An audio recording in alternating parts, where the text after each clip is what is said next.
Dalam sebuah dialog di Praha tahun 2018, Steve Bannon menceritakan bagaimana Trump menjadi POTUS, President of the United States. Dialog ini biasa saja bagi sebagian orang, tapi bagi saya, penggemar geoekonomi dan geopolitik, saya menarik stabilo warna merah atas sebuah kalimat. Kami menyamakan level playing field sehingga kami menang.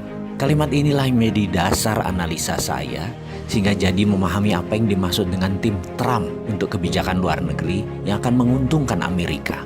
Saya jadi mengenal isi kepalanya Pompeo, mengenal isi kepalanya Bolton atau Shanahan dalam strategi perang dengan Cina.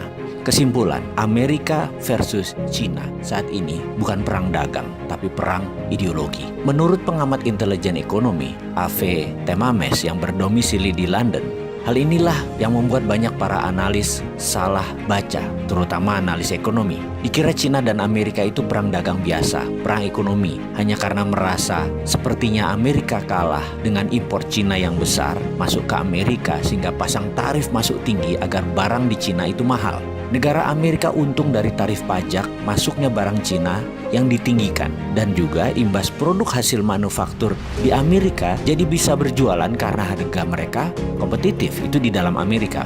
Kalau tidak diprotek atau dilindungi dengan pajak impor yang tinggi, barang-barang Amerika jadi mahal.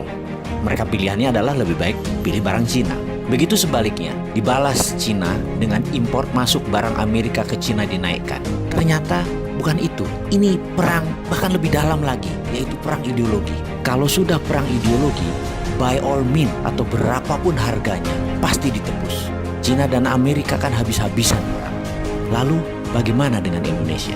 Ada baiknya Indonesia membangun platform sendiri tentang teknologi. Karena begitu kedua negara ini berperang lebih dalam, Indonesia jangan-jangan tidak berkutik. Karena keduanya, negara Cina dan Amerika, Indonesia bergantung pada teknologi kedua negara tersebut.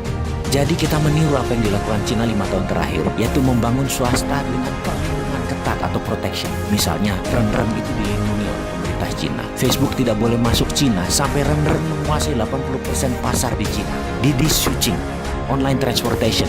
Setelah menguasai 80% pasar Cina, Uber baru boleh masuk. Alibaba menguasai 80% pasar Cina, baru Amazon boleh masuk. Baidu menguasai lebih dari 80% pasar Cina, baru Google boleh masuk sebagai search engine. Youku menguasai 80% pasar Cina atau lebih.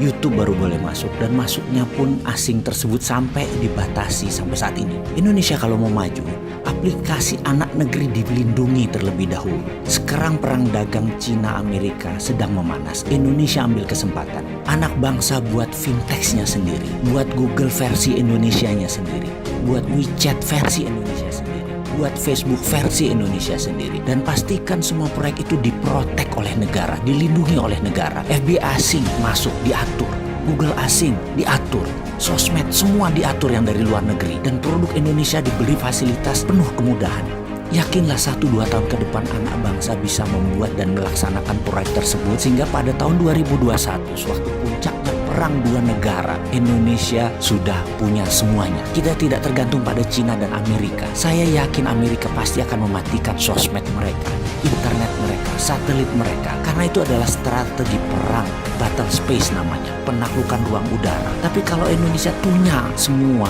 barang-barang itu, Indonesia tetap bisa dagang, tetap bisa berbisnis, karena sudah punya platform sendiri. Kita tetap connect. Kemarin, beberapa saat yang lalu, 2 hari sosmed dimatikan secara lokal. Banyak netizen yang muring-muring. Apalagi kalau Cina matikan 5G. Sementara Indonesia sudah pakai 5G di tahun 2021.